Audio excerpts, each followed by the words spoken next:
Hey, this is Wilson. No Jason or Galvez this week because, what's the point? As I've said many times, nobody listens to this podcast. Um, that's no disrespect to anybody who is listening. Uh, I saw on Reddit once somebody said that they don't like the self-deprecating. I mean, I wouldn't even, like the self-deprecating humor. I wouldn't even call this humor because I'm not trying to be funny. It really kills me that nobody listens. But they said that when someone got people get on their podcast and they go, nobody listens to this. It's like an insult to anybody who is listening or who does listening, or I'm sorry, who does listen. So it's no disrespect to anybody who's listening, or anybody who listens. By any chance, if there's anybody who listens to this every week, that's not an insult. Uh, you know, you don't have to feel bad. I'm not trying to make you feel bad about listening. Like, oh, you listen to this podcast that nobody else listens to. I'm just doing what I do. Like somebody said, somebody on Facebook. I was talking to my mom on Christmas, and she was telling me about my brother, how my brother's driving because his Instagram name has Benz in it, and I said, is he really driving a Benz? And she said, not only is he driving a Benz, but he has a drop top BMW. And I get on Facebook and Twitter also, and I say, my brother's opening, he's opening up his own store. She told me, and I said he's opening up. Not only is he opening up his own store, but he's driving a Benz and a drop top BMW. And then I go, meanwhile, I can't even get 10 people to listen to my podcast. And this guy comments, like a comedian. He comments on my Facebook post. He goes, "Have you tried whining about it on social media?" So that's just what I do.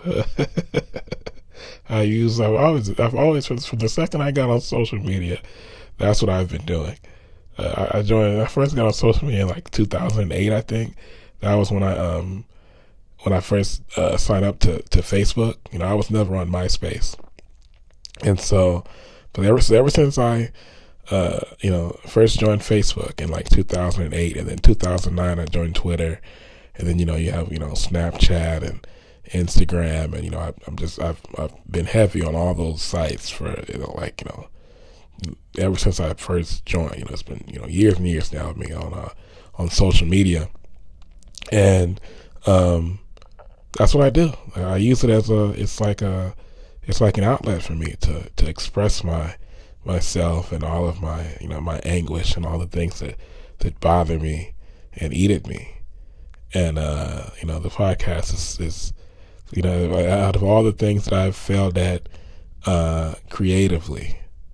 And when I say fail, I mean not artistically, because I know my writing and my art, are, it's not for me. I'm not trying to sit here and brag now, but I know that my writing and my art are top notch. The filmmaking, that's that. I mean, I wouldn't even say it gets mixed reviews. It gets mostly like bad reviews. Nobody's ever really paid attention to my beats. I've never really gotten any feedback on my memory, just a little bit. A couple guys have told me, I like this or that. But, the podcast, 2 years now, this is episode 155. And, I've felt so, like I said, when I say failure, I'm talking about commercially. I'm not, I've never done this stuff to, try to make money. At least not, directly. It was to, indirectly kind of maybe. Or, I was mainly just trying to make a name for myself, like get some attention for it. So that's what I mean when I say failure, because I've never, I've never gotten any attention for any of the creative stuff that I've done. But, out of all the stuff that I've done that has failed to garner me any type of attention or recognition, it's the podcast that bothers me the most. It just absolutely it just eats me up. And so, I do a lot of complaining about that. But I do a lot of complaining about a lot of stuff because that's just, that's what my life has been like, and I have a lot to complain about. Anyway, I'm gonna talk Lakers. I had at one point I had changed the name of the podcast to the Complete Lakers Podcast, and then I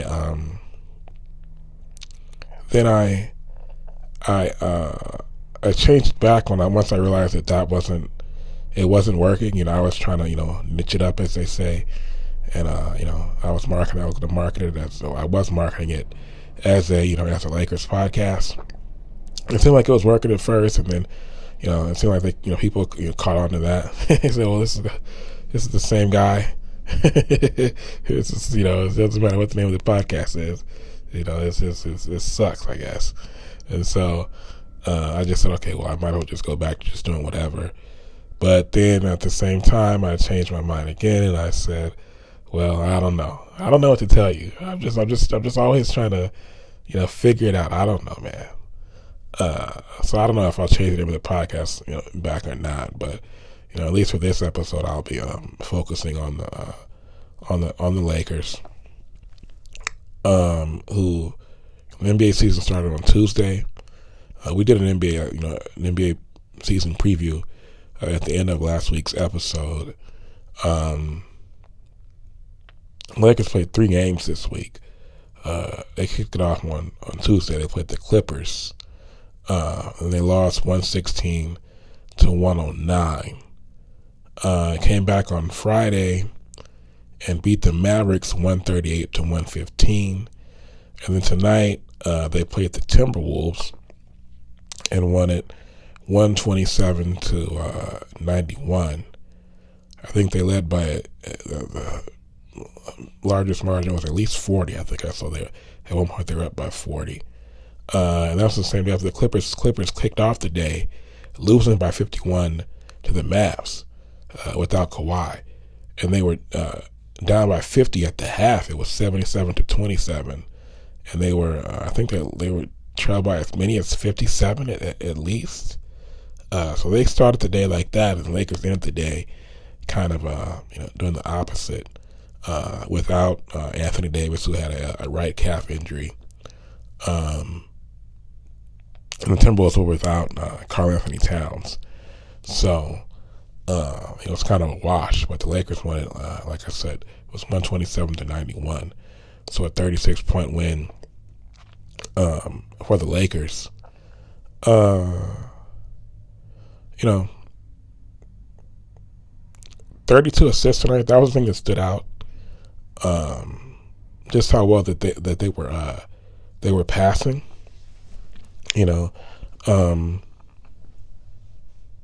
Marc Gasol to me seemed to be, he led the team in assists. He had 8 assists. It seemed to me that he was the catalyst to that. I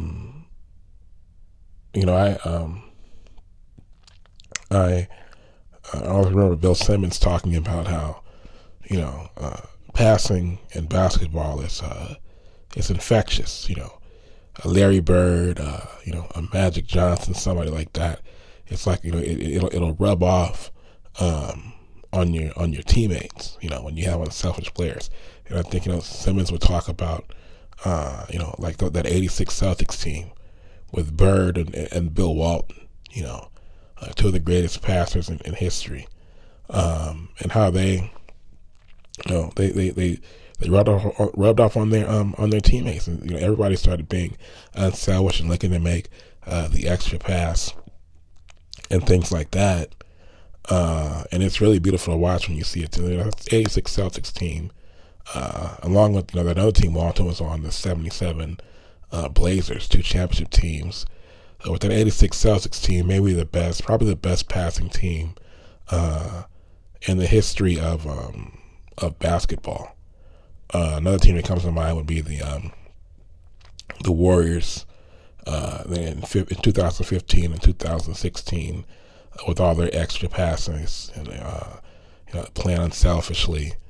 And this Lakers team tonight, you had guys like KCP out there, making the extra pass, nice little ditzy, passes. Schroeder doing the same thing, and it's just, that's basketball the way it was meant to be played. But yeah, Marc Gasol, his brother was the same way, a great passer, an unselfish player, and guys like that, you saw it tonight. You have the right type of guys, it'll rub off on them, and you'll have a whole team of guys who are looking, like I said, to make that extra pass. Kyle Kuzma started in AD's place. He had 20 all in the first half. So first 3 games for him, 15, then 13, then 20. Of course, we talked last week about his contract extension. So he started the season off playing well. It gives the Lakers, if he's going to be playing, good, consistent basketball like that. We already know the Lakers have a top 4 of LeBron, AD, Schroeder, who is starting.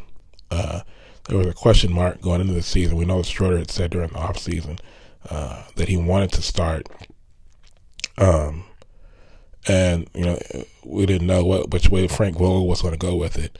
And it turns out Schroeder is the starting point guard to start the season.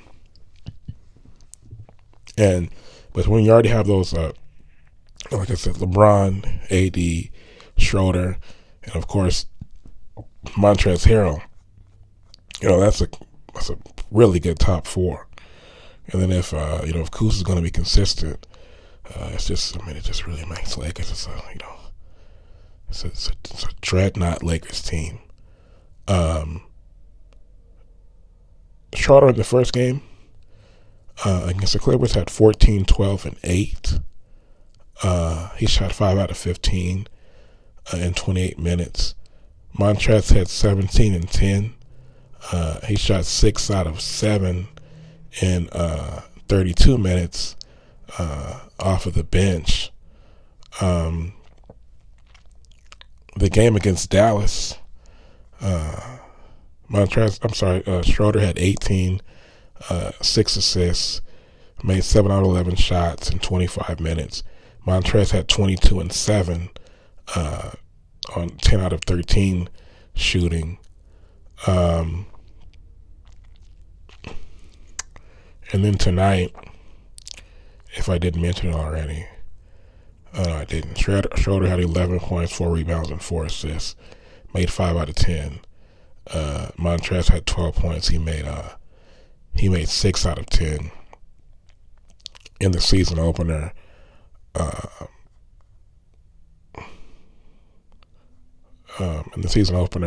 Schroeder shot only 5 out of 15.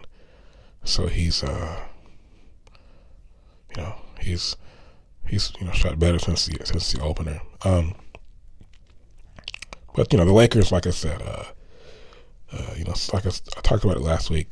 Sark was saying that this is the deepest Lakers team that he can remember. I mentioned that the 2000 Lakers team that had Shaq, Kobe, and then Glenn Rice, who was the only real third option that they had during that first Phil Jackson run. And you had a situation where they had Rick Fox, Robert Horry, Derek Fisher, who will be starters on subsequent teams. They were coming off the bench. That was the type of depth that Lakers team had. But then I forgot to mention the 2009 and 2010 Lakers, who, as far as that's the team with of course Kobe and Gasol, Lamar Odom. That's just one of the greatest Swiss Army knives in basketball history, coming off the bench. When Bynum was hurt, and then you have, like I said, Andrew Bynum. Kobe, Gasol, Odom, Bynum. In 2009, Trevor Ariza. In 2010, Ron Artest. You throw in a Derek Fisher. That was a really talented Lakers team. That was the most talented team in the league. Those 2 years. When they won those last two. They won last year, but the last two championships under Phil Jackson. So I don't want to. I forgot to mention them last week. But yeah, this Lakers team is to have two top 5 players like Ron and AD, and then have a guy like Schroeder, who's a natural 18, 19 point a game scorer. Same thing with Montrez. And then if Kuzma's going to play well and be consistent, like I said, that's 5 blue chip guys. With the top 2 being these two all time super freak, super duper stars. So looking good for the Lakers, but that opening day game, it's the Clippers have a lot of talent. Their guys are, LeBron is 36 and Kawhi's 29. So I mean, there's still that. The Clippers collapsed last year. I always thought last year that the Lakers, would fall to the Clippers if they met in the playoffs, and the Lakers were able to avoid the Clippers. But it's just a matter of the Clippers, if they're on the same page, which they really weren't last year, as we found out. They're going to be tough, but the Lakers are going to be tough too. The Clippers were tougher on that in that season opening game. They led by, I think it was the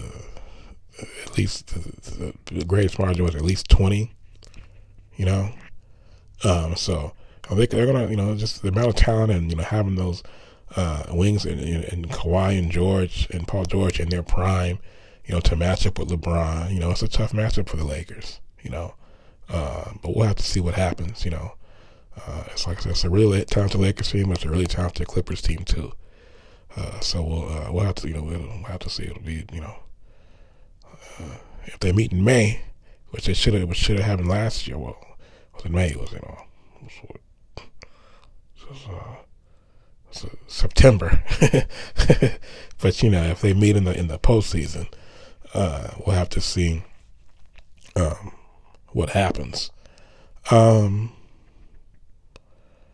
Just around the league,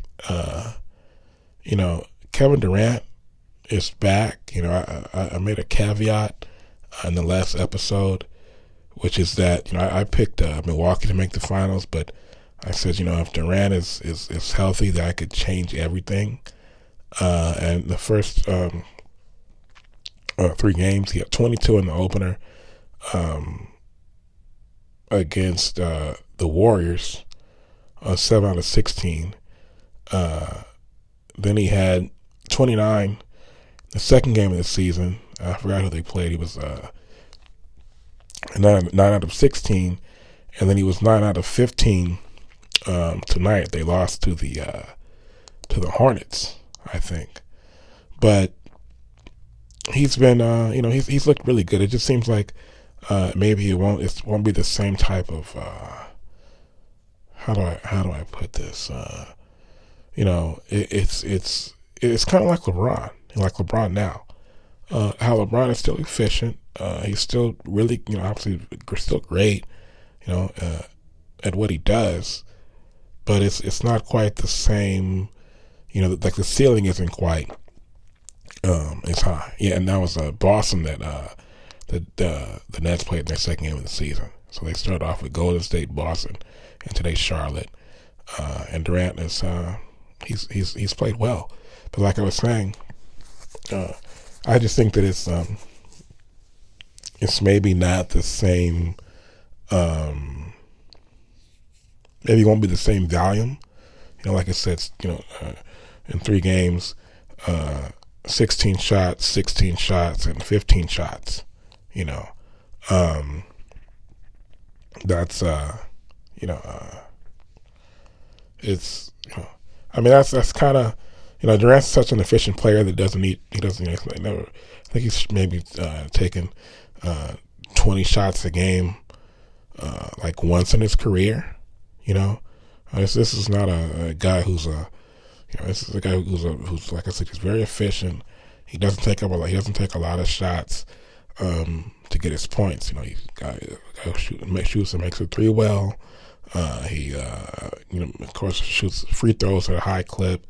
So he's not a big he's not a volume scorer. But I just think that maybe that would be the trade off that we get from him with him being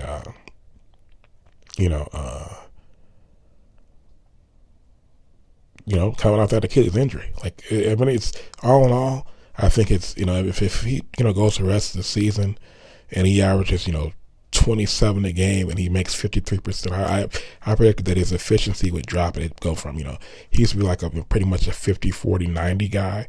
I predicted that would drop and it would be, more like, let's say 46-36, 88, something like that now.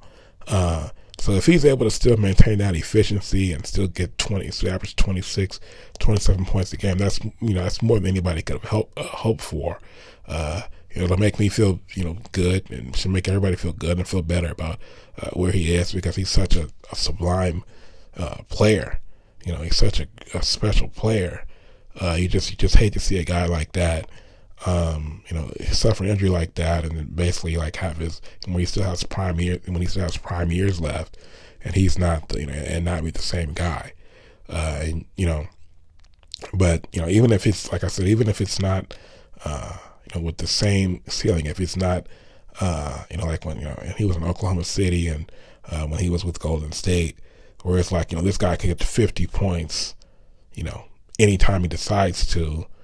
Even if it's not like that, and it's just just a very efficient, self-contained. He's very smart. He's a very smart basketball player. So that might be what he's probably thinking, okay, maybe I can't, maybe I'm not the same superhero that I used to be, but if I'm smart, I can still get my numbers. I can still get my, I can still be efficient.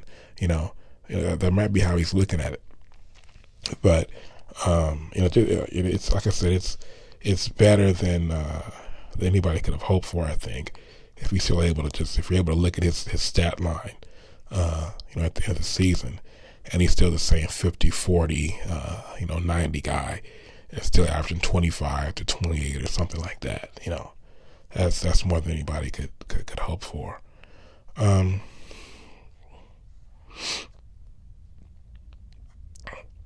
want to say something about the Warriors. It's a Warriors team. They started 0-2. Look like they're about to go to 0-3 tonight. And they made I don't know. I wasn't watching the game. I know they were down, but it seemed like they were about to lose to the Bulls and end up winning by a point. Curry had 36. He shot 11 out of 25. Only 5 out of 50 from 3. He's kind of struggled to start the season. He doesn't have a lot of help. Draymond hasn't been playing. Of course, Clay is out.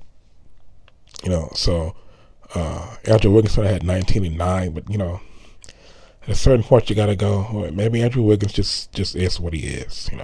But you can't really judge this Warriors team until Draymond comes back, and he's expected to be back this week. But you could just tell him that even in that game against Milwaukee, that he was just how much his presence was missed. He just brings so much to them defensively and on offense with his being like a point forward and what he does. I mean, like I said, you won't be able to judge them until he returns. Kelly Oubre, he had 8 points tonight. He's so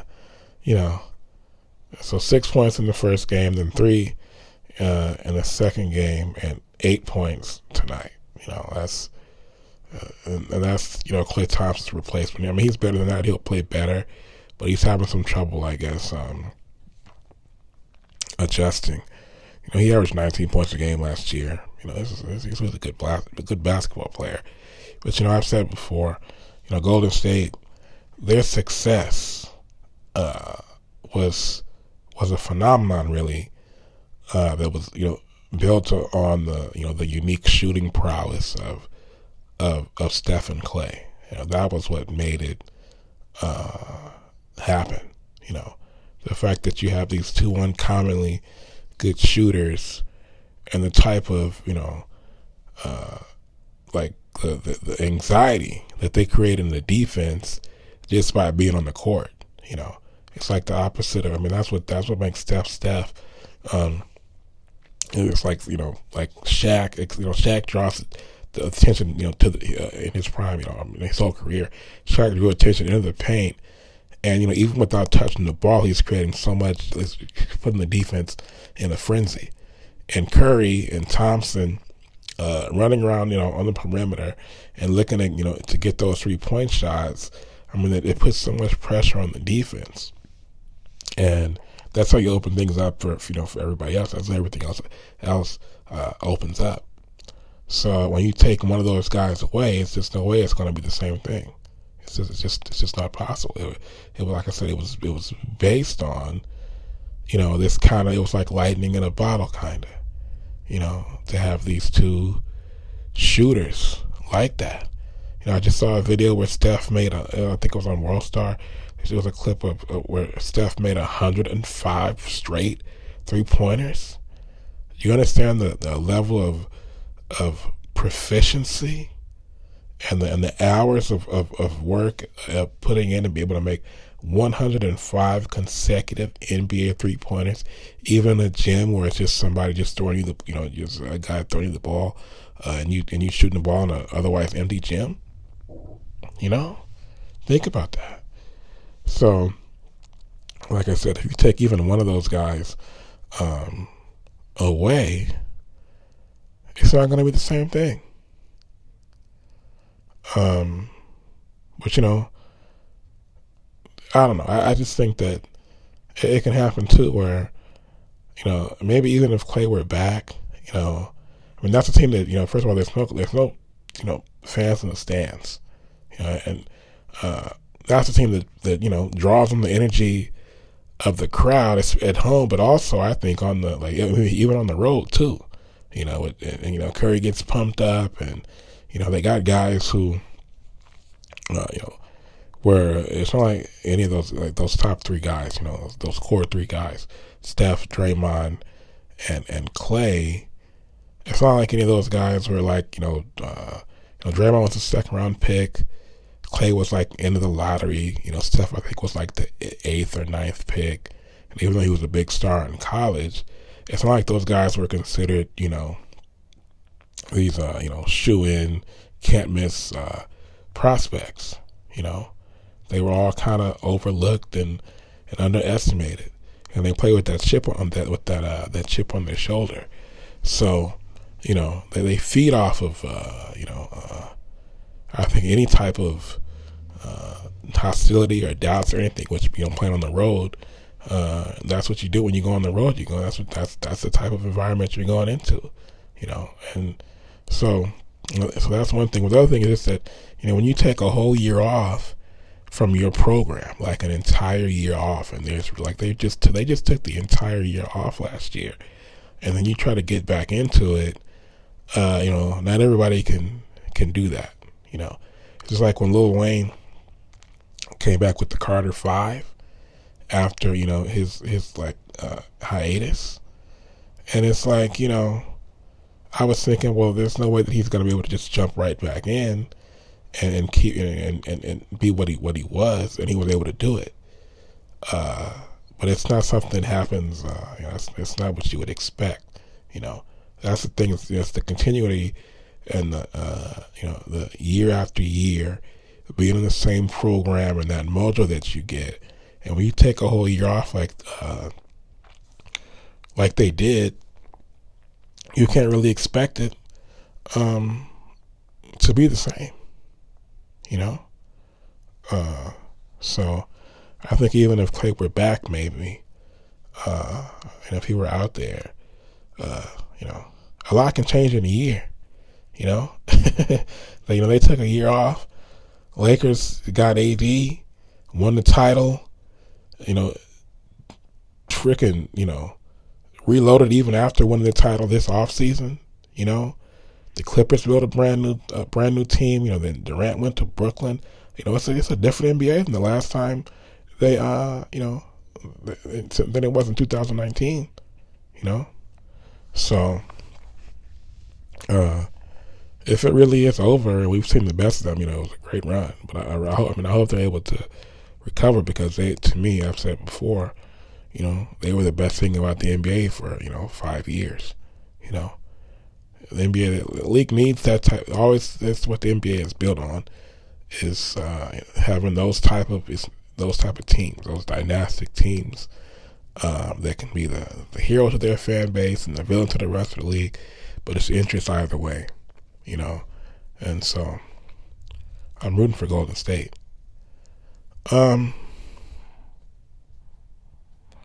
So before I get out of here, just a reminder to follow the podcast on Twitter and Instagram at TCP_pod, and to like it on Facebook.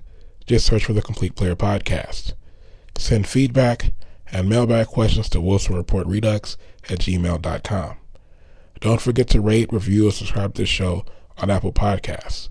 The show is also on Anchor, Spotify, Google Podcasts, Stitcher, and iHeartRadio. I am out.